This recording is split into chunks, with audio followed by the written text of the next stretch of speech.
Të nderuar televizionistë, përshëndetje, jemi bashkë në këtë edicion informativ këtu në Drita Televizion, ju njohim me zhvillimet e ditës.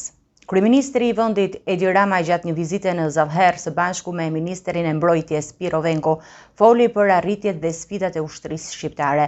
Ai theksoi se Shqipëria ka sot ushtrinë më të mirë përgatitur në rajon dhe afër standardeve të NATO-s.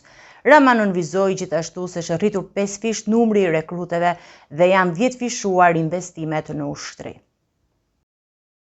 Kryeministri Edi Rama, i shoqëruar nga ministri i mbrojtjes Piro Venku, zhvilloi një vizitë në Zavher ku u prezantuan arritjet dhe sfidat e ardhshme në sektorin e mbrojtjes. Në një fjalim me tone reflektuese, Rama vuri në dukje rrugtimin e vështirë të forcave të armatosura shqiptare, nga braktisja totale të viteve pas rënies së sistemit komunist deri në transformimin e sotëm që ai e përshkroi si një histori rikthimi dhe ringritjeje. Në 10 vite kemi 10 fishuar investimet në fushën mbrojtjes, një rritje që nuk ka ndodhur në asnjë fushë tjetër me një ritëm të tillë, por nga ana tjetër është vërtet dramatike të mendosh se kur ne morëm detyrën, forcat e armatosura të Republikës së Shqipërisë mbështeteshin me 28 milion euro investime. Një shifër që sot është shumë më e vogël se sa shifra që ne kemi investuar vetëm për emergjencat civile. Ai theksoi se qeveria ka 10 fishuar investimet dhe financimet për ushtrinë duke e kthyer atë në një institucion modern dhe të motivuar. Një ndër arritjet kryesore është rritja e ndjeshme e pagave për efektivët, çka e bën sot ushtrinë shqiptare më të mirëpaguarën në rajon. Kur morëm detyrën kishim ushtrinë më të keq paguar dhe më të keq trajtuar në të gjithë rajonin tonë, se pastaj po të vazhdojmë më tutje me Europën, as nuk kemi çka krahasimi të bëjmë. Dhe praktikisht jemi sot në një pagë mesatare 1550 euro, që më lejoni t'ju garantoj nuk është stacioni ynë i fundit, por është vetëm një nga stacionet për të shkuar drejt objektivit që kemi ndarë me ju në krye të herës edhe kemi mirë kuptuar mosbesimin tuaj total. Kur ju kam thënë që ne do të arrijmë të kemi një ushtri shqiptare të paguar në mesataren e forcave të armatosura të NATO-s. Gjithashtu Rama vlerësoi rritjen e përfaqësimit të vajzave dhe grave në forcat e armatosura, duke theksuar se numri i tyre është i dyfishuar, ndërkohë që edhe numri i studentëve të akademisë ushtarake është rritur 5 fish gjatë një dekade. Të armatosurës të Republikës së Shqipërisë, ndaj të cilës të rinjt dhe të rejat nuk janë më tërësisht të mbyllur, po përkundrazi, drejt së cilës kanë filluar dhe po i hedhin gjithnjë më shumë syt, dhe këtë e tregon edhe pesfishimi i rekrutimeve dhe arritja e përmbushjes së objektivit për numër rekrutësh të vendosur nga shtabi i përgjithshëm, gjë që më parë ishte e pamundur. Prezantimi në Zavher u shoqërua me një demonstrim operacionesh ushtarake ku u përfshin helikopter, qitje dhe simulime shpërthimesh me granata, duke treguar kapacitetet e shtuara operacionale të ushtrisë shqiptare. Kreu i Partisë Demokratike Sali Berisha shprehu besimin se do të arrijë të bindë Donald Trump për heqjen e tarifës prej 10% ndaj produkteve shqiptare dhe premtoi gjithashtu uljen e taksave për bizneset shqiptare. Ai gjithashtu firmosi një kontratë me sindikatën duke garantuar angazhim për pensionistët dhe punëtorët. Sali Berisha, kreu i Partisë Demokratike, ka shprehur besimin se do të arrijë të bindë presidentin e Shteteve të Bashkuara të Amerikës Donald Trump që të heqë tarifën prej 10% ndaj produkteve shqiptare. Gjatë një konferencë të organizuar nga sindikata e pavarur, Berisha premtoi se nëse vjen në pushtet Shqipëria nuk do të ketë asnjë tarifë për mallrat amerikane dhe beson se SBA-ja do të heqë gjithashtu tarifën për Shqipërinë.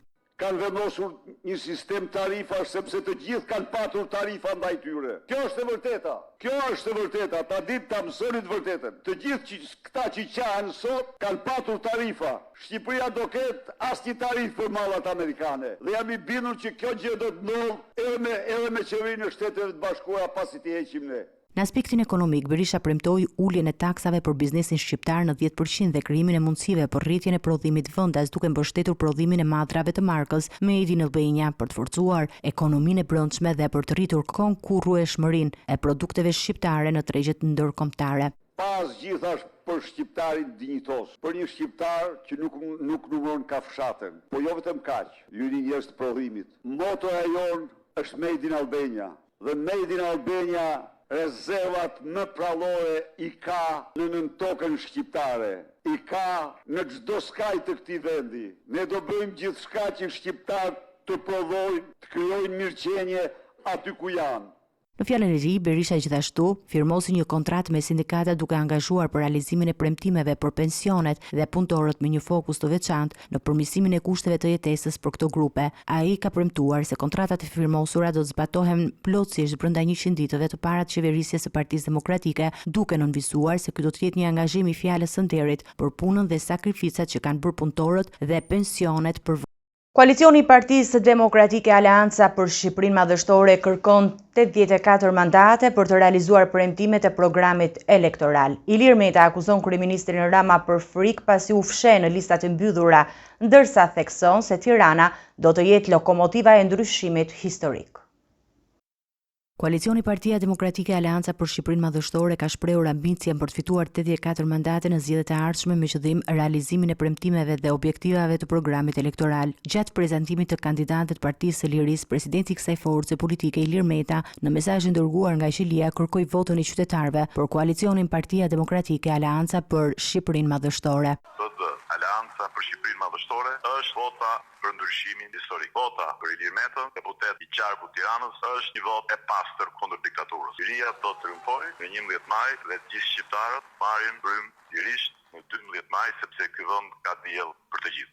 Ish presidenti Ilir Meta ka sulmuar kryeministrin Edi Rama duke akuzuar se është i trembur dhe se po garon në një listë të mbyllur. Në maj qershor 2001 që i ktheva Tiranës parkun në rinia, a nuk isha unë si kryeministër që me vendim qeverie mora në mbrojtje teatrin kombëtar dhe zonën muzeale të Tiranës? A nuk isha unë si president i Republikës që u paraqita vetë në gjykatën kushtetuese për të parandaluar shkatrimin barbar të teatrit? Dhe a nuk ishte diktatori me atlete ai që urdhëroi në mënyrë të palishme dhe fashiste shkatrimin e teatrit me artistët brenda në mes të natës? E pra, ai është kyçur në listën e mbyllur në Tiranë se ka shumë arsye i fshihet gjykimit të hapur të Tiranës, ndërsa unë jam në listë të hapur dhe besoj se Tirana, e cila do të jetë lokomotiva e ndryshimit historik me të paktën 20 deputet për aleancën tonë, PD është vota për këtë aleancë. Ai ka shtuar se vota për këtë aleancë është një votë për ndryshimin e Shqipërisë dhe për të ndalur atë që ai e quan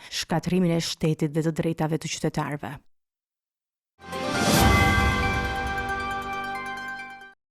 Kryetari i Ballit Kombëtar Adratik Alimadhi është shoqëruar nga policia në komisariat pas një incidenti gjatë një kontrolli të zhvilluar në lokalin e vëllait të tij. Policia kishte dyshime për lojë Rafati dhe baste sportive dhe Alimadhi ka refuzuar të zbatojë urdhrat e punonjësve të policisë duke i kundërshtuar verbalisht dhe fizikisht.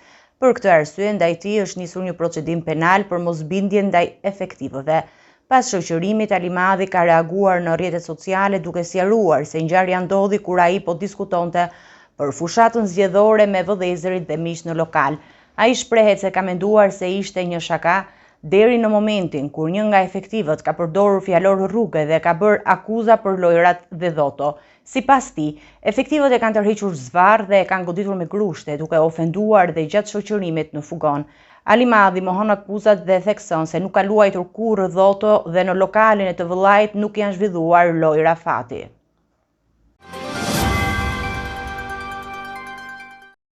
Do të ecim me të tjera informacione. Një operacion i koduar Storm 3 çoi në goditjen e një rrjeti prostitucioni në qytetin e Durrësit, ku 2 gra kineze u arrestuan dhe 6 persona të tjerë u vendosën në hetim. Aksioni erdhi pas një hetimi 2 javor të kryer nga policia me metoda proaktive. Policia e Durrësit ka realizuar një aksion të gjerë për goditjen e një rrjeti prostitucioni, ku 2 gra kineze të moshës 54 dhe 41 vjeçare janë arrestuar dhe akuzuar për prostitucion dhe shfrytëzim prostitucioni. Ato ishin vendosur në një banesë me qira në lagjen 13 të qytetit të Durrësit dhe ushtronin aktivitetin e palishëm, të cilin policia e ndaloi pas një hetimi të thedhuar 2 javor. Gjatë aksionit u arrestuan 6 persona që përfshin qytetar nga Durrësi dhe Kavaja, të cilët u kapën në momentin e ndërhyrjes në ambientet ku po zhvillohej vazhdoi aktiviteti kriminal. Hetimi u bazua në një informacion të siguruar nga agentët e inteligjencës, të cilët përdorën metoda proaktive për zbuluar detajet e aktivitetit palishëm. Në cilësinë e provave materiale, policia sekuestroi 2 pasaporta të grave kineze, 440 euro, disa karta banke, karta telefoni dhe aparat celular, si dhe dokumente që vërtetonin aktivitetin e palishëm të shfrytëzimit të prostitucionit. Hetimet treguan se ky rrjet ishte pjesë e një grupi kriminal të strukturuar i përbërë kryesisht nga kinezë, të cilët rekrutonin vajza nga Kina dhe i dërgonin në Shqipëri për të ushtruar prostitucion. Ata siguronin apartamente me qira për vajzat, të cilën përdorri për kryerjen e aktivitetit palishëm dhe përmes faqeve online siguronin klientët përmes reklamave. Policia në bashkëpunim me prokurin ka nisur hetimin intensiv për të identifikuar dhe kapur organizator të këtij rrjeti dhe për të zbardhur të gjitha lidhjet e tjera që mund të kenë ndihmuar në zhvillimin e këtij aktiviteti kriminal. Hetimet janë duke vazhduar dhe policia shpreson të zgjerojë më tej informacionet për të goditur më në thellësi këtë aktivitet palishëm.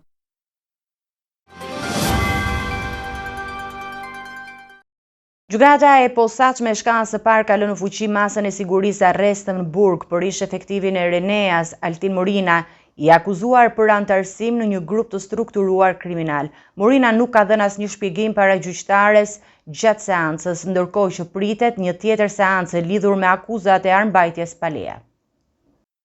Ish efektivi Reneas Altin Morina, i cili u arrestua 2 ditë më parë, mbeti në burg pasi gjykata e posaçme e shkallës së parë ka lënë në fuqi masën e sigurisë arrest me burg, ndërkohë që ai është akuzuar për antarësim në një grup të strukturuar kriminal. Gjatë seancave gjyqësore, Morina ka refuzuar të japë ndonjë shpjegim para gjyqtares Flojera Davilli, duke i lënë hetuesit dhe prokurorët të merren me faktet e paraqitura. Morina ishte shpadur në kërkim nga SPAK për kultivim të drogës dhe aktiviteteve të tjera të palishme që ai dyshohej të ketë zhvilluar si pjesë e një grupi kriminal. Ai u arrestua nga shërbimet e komisariatit numër 2 në Tiranë, ndërsa ndodhej së bashku me një tjetër person, të cilit ende hetuesit po e marrin në pyetje për të zbuluar dhe për të zbardhur lidhjet e mundshme me Morinën dhe grupin e strukturuar kriminal. Po ashtu, gjatë operacionit të zhvilluar u arrestua edhe shoferi i mitit që transportonte Morinën, 25 vjeçari me inicialet EH, i cili akuzohet për përkraje të autorit të krimit. Në seancën tjetër është planifikuar për ditën e diel, e cila do të fokusohet në akuzën për armbajtje pa leje, pasi gjatë arrestimit të Morinës në posedimin e tij u gjet një armë palishme. Hetimet për këtë rast vijojnë me intensitet të lartë me fokus zbardhjen e plotë të aktivitetit kriminal të grupit të strukturuar dhe për identifikimin e anëtarëve të tjerë të përfshirë. Dëshmia e nënës së Mark Samson, i dyshuar për vrasjen e shqiptares Ilaria Sula në Rom, ka nxjerrë në pa tensionet e mëparshme të familjes dhe viktimës. Nëna e autorit ka pranuar se nuk e donte lidhjen e djalit me Ilarian, duke ngritur dyshime mbi motiven e vrasjes. Hetuesit ndërkohë po shqyrtojnë mundësinë e përfshirjes së prindërve në fshehjen e trupit pas krimit. Detajet ronditse janë zbuluar nga dëshmia e nënës së Mark Samson, i akuzuar për vrasjen e 20 vjeçares shqiptare Ilaria Sula. Sipas mediave italiane, ekziston një armiqësi e heshtur mes nënës së autorit dhe viktimës, ndoshta e lidhur me bindje fetare apo shqetësimin se lidhja e djalit po i shpërqendronte nga studimet. Hetuesit po hetojnë nëse kjo marrëdhënie ka ndikuar në ngjarjen tragjike. Dyshohet se Ilaria si u mor jeta në mënyrë të papritur në dhomën e Markut dhe trupi i saj u hodhi një gremin pasi ishte mbështjellë me plasmas dhe futur në një valizhe. Pavarësisht se prindërit deklaruan se nuk dëgjuan asnjë zhurmë, hetuesit janë skeptik ndaj versionit të tyre dhe po shqyrtojnë mundësinë e përfshirjes së tyre në fshehjen e krimit. Ngjarja ka lënë pas një hije dyshimi dhe tragjedie mbi komunitetin Filipinas në Rom, të cilët janë të tronditur nga akti i tmerrshëm. Hetuesit po punojnë për të zbuluar të gjithë rrethanat dhe për të identifikuar kush do të mbajë përgjegjësinë për këtë vrasje të rëndë. Tensionet mes familjes së autorit dhe viktimës duket se ka qenë i thellë dhe ende nuk është e qartë nëse ky konflikt ka luajtur një rol kyç për krimin që ka ndodhur. Hetuesit po analizojnë gjithashtu çdo mundësi që lidhet me mbulimin e krimit, me ndihmën që mund të ketë ofruar anëtarët të tjerë të familjes. Vajta, ka 57 vjeç, i dënuar për prodhim dhe shitje narkotikësh, është kapur dhe arrestuar pas një operacioni të suksesshëm të policisë në Mat dhe Dibër. Sipas burimeve të policisë, Taka ishte i fshehur në fshatin Klos, ku autoritetet kanë mundur ta lokalizojnë dhe të realizojnë arrestimin e tij pa ndonjë kundërpërgjigje. Vahid Takaj, një 57 vjeçar nga zona e Matit, i cili është padhur i dënuar nga QKK-ja me 2 vjet e 4 muaj burgim për veprën penale prodhim dhe shitja e narkotikëve, është kapur dhe arrestuar nga forcat e policisë pas një operacioni të suksesshëm të goduar. Ky operacion u realizua nga shërbimet e Komisariatit Policisë Mat në bashkëpunim me specialistët e sektorit për hetimin e krimit të Drejtorisë Vendore të Policisë Dibër, duke përdorur informacionet e marra në rrugë operative për të lokalizuar vendodhjen e tij. Sipas burimeve të policisë, Taka ishte i fshehur në fshatin Klos, ku autoritetet kanë mundur të lokalizojnë dhe të realizojnë arrestimin e tij pa ndonjë kundërpërgjigje. Sipas kapjes, Taka është dërguar në komisariat dhe materialet proceduriale ju referuan menjëherë Spakut për veprimet mëtejshme. Ky arrestim vjen pas një periudhe të gjatë kërkimi ku autoritetet ishin angazhuar për kapjen e të dyshuarit, i cili përbënte një kërcënim për sigurinë dhe rendin publik. Eci me të tjera zhvillime, dogana e Shteteve të Bashkuara të Amerikës ka nisur zbatimin e tarifës 10% për importet nga shumë vende, përfshirë këtu edhe Kosovën. Kjo masë vendosur nga presidenti Donald Trump hyri në fuqi në 2 prill në të gjitha portet, aeroportet dhe magazinat doganore amerikane. Eksportuesit kosovar paralajmërojnë pasoja serioze për ekonominë vendase dhe kërkojnë reagim nga qeveria e Kosovës. Dogana e Shteteve të Bashkuara të Amerikës ka nisur zbatimin e tarifës doganore prej 10% për importet që vijnë nga njësër vendesh të botës, përfshirë edhe Kosovën. Ky vendim është pjesë e një pakete masash të ndërmarra nga presidenti amerikan Donald Trump që synojnë mbrojtjen e prodhuesve vendas dhe uljen e deficitit tregtar. Zbatimi i tarifës ka nisur zyrtarisht më 2 prill, që nga ora 12:01 pas mesnate, në të gjitha portet detare, aeroportet dhe magazinat doganore në territorin amerikan. Kosova është një nga vendet që ndikohet drejt për drejt nga kjo masë, pasi një pjesë e konsiderueshme e eksportit të saj destinohet drejt tregut amerikan. Përfaqësues të odave ekonomike në Kosovë kanë ngritur shqetësimin se vendosja e kësaj tarife do të krijojë vështirësi për shumë kompani eksportuese, të cilat tashmë përballen me kosto të larta prodhimi dhe konkurrencë ndërkombëtare. Ata i kanë bërë thirrje qeverisë së Kosovës që të marrë masa urgjente, përfshirë heqjen e tarifës 10% për mallat amerikane në shenjë reciprociteti dhe krijimin e një pakete mbështetëse për bizneset që preken nga ky vendim. Nga ana tjetër, administrata amerikane ka publikuar një listë me mbi 1000 produkte që janë përjashtuar nga tarifa e re, përfshirë naftën e papërpunuar, disa produkte të energjisë, medikamente të caktuara dhe produkte kritike për infrastrukturën. Megjithatë, shumica e produkteve industriale dhe bujqësore mbeten të përfshira në këtë tarif, çka ka sjellë shqetësim në tregjet globale të aksioneve dhe rritje të pasigurisë në raportet tregtare ndërkombëtare. Në këtë situatë të re ekonomike, mbetet për tu parë nëse do të ketë reagime të mëtejshme nga shtetet e prekura, përfshirë Kosovën, si dhe ndikimi afatgjat që këto masa do të kenë në marrëdhënie tregtare me SBA-n.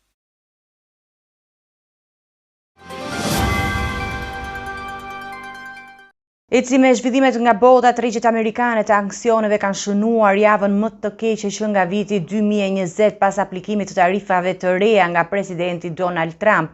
Tarifat kanë shkaktuar reagime të forta ndërkombëtare, përfshirë kundërmarrësa të marra edhe nga Kina. Kina ka vendosur tarifa hakmarrëse dhe ka kufizuar eksportet e mineraleve të rralla.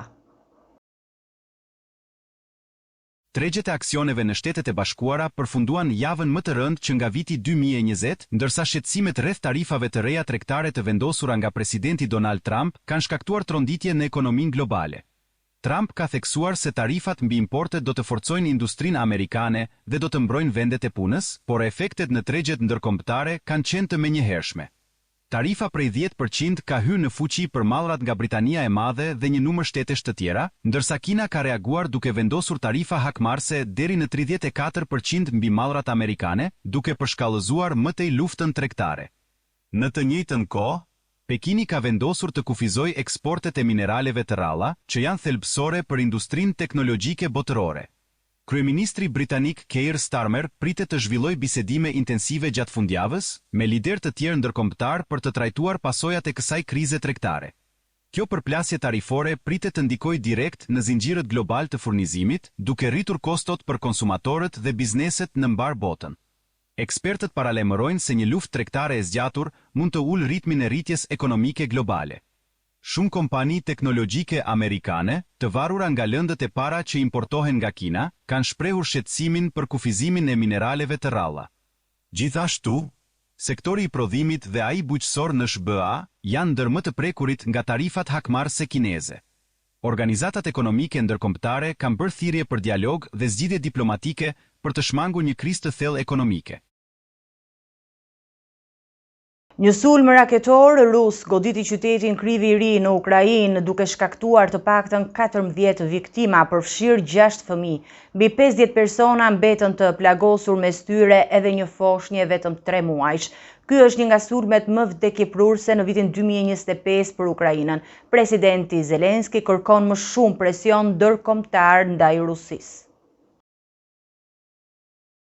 Të paktën 14 persona kanë humbur jetën, përfshirë 6 fëmijë, si pasojë e një sulmi raketor rus në qytetin ukrainas Kryvyi i Ri, në qendër të vendit.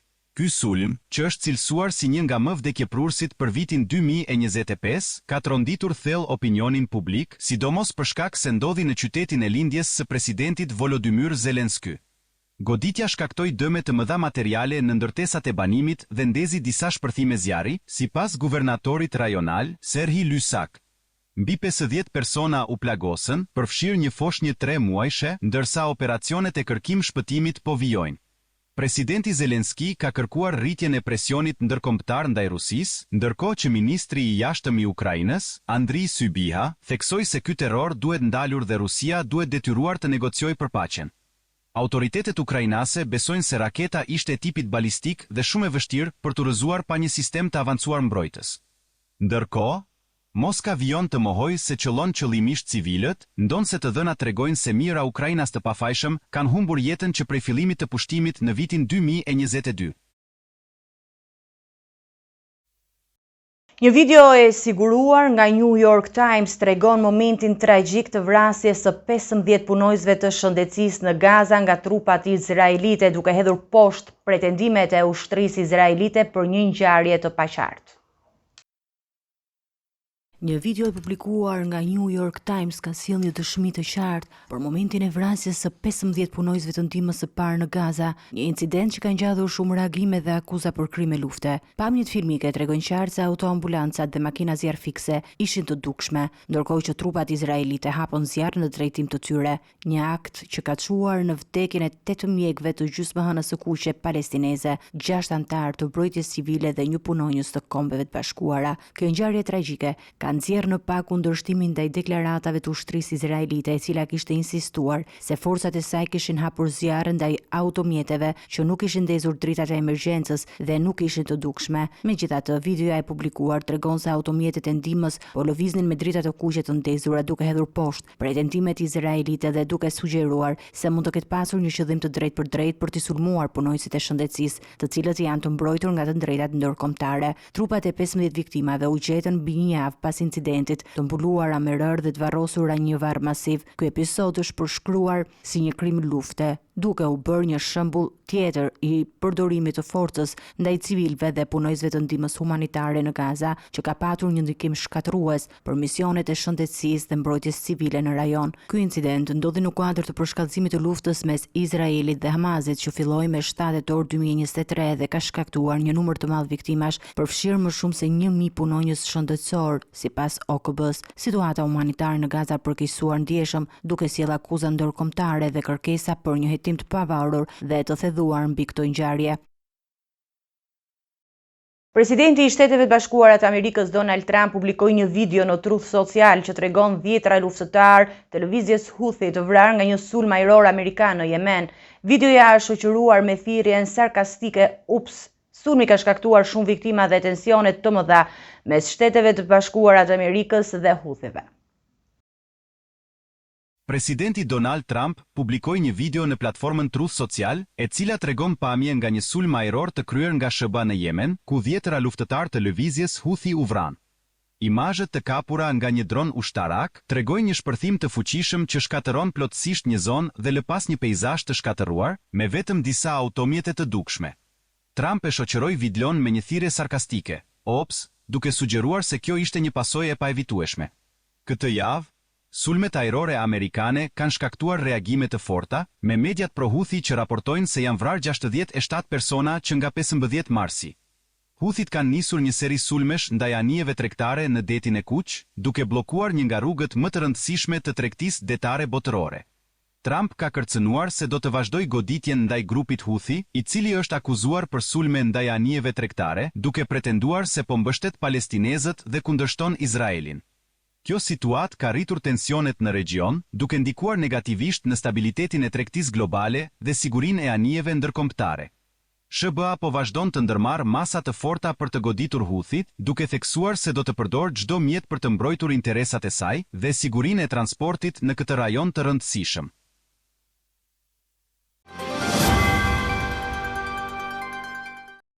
Të nderuar teleshikues, do të njihemi me parashikimin e motit. Territori shqiptar për datën 6 prill 2025 do të karakterizohet nga kushte të qëndrueshme atmosferike, me kthjellime dhe vranësira të herpashershme, rreshje të lehta vetëm në zonat e izoluara. Moti do të jetë kryesisht me kthjellime në mëngjes dhe orët e para të ditës, ndërsa gjatë pasdites pritet shtimi i vranësirave në zonat veriore dhe verilindore, të cilat mund të shoqërohen me rreshje të lehta lokale shiu. Pjesa tjetër e vendit do të mbetet në ndikimin e motit të thatë dhe me diell të pjeshëm. Temperatura minimale do të zbresë deri në 5 gradë Celsius, ndërsa temperatura maksimale pritet të arrijë deri në 23 gradë Celsius. Era do të fryjë me drejtim kryesisht veriperëndimor, me shpejtësi mesatare prej 6 deri në 9 metra për sekond.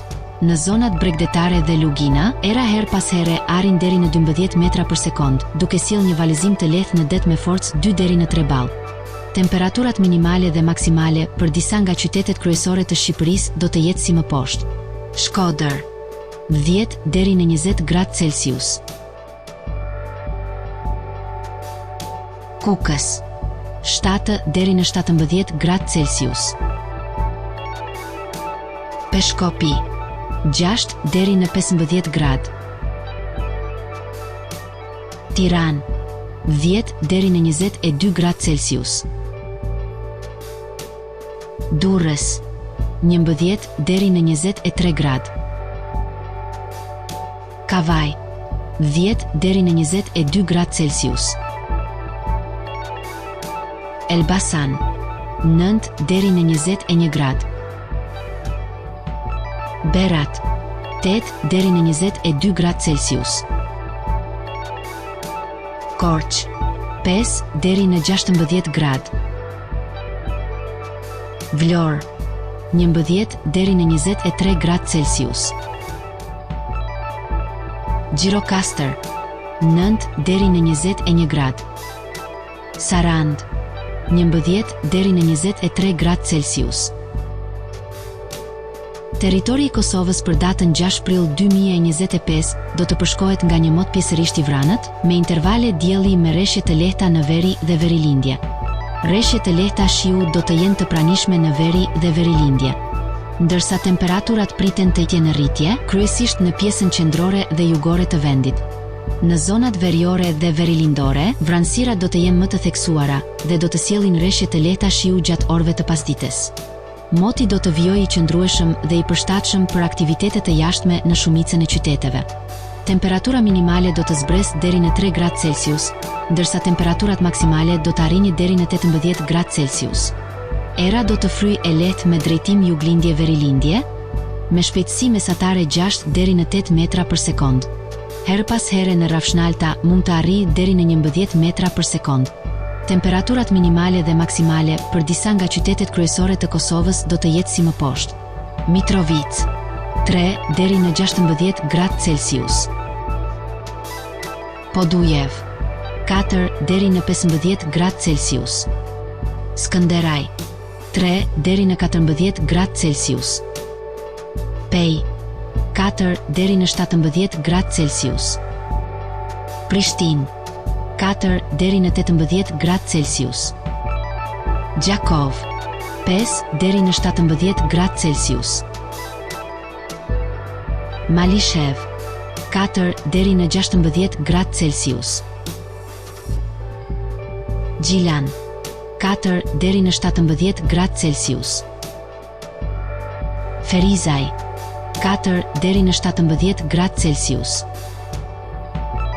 Kaçanik 5 deri në 16 gradë Celsius. Suharek 5 deri në 16 gradë Celsius. Prizren 5 deri në 17 gradë Celsius. Ishte gjithçka e përgatitur në këtë edicion informativ. Ju faleminderit për vëmendjen tuaj. Bashkë do takohemi në edicione të tjera. Deri atëherë, miru takofshim.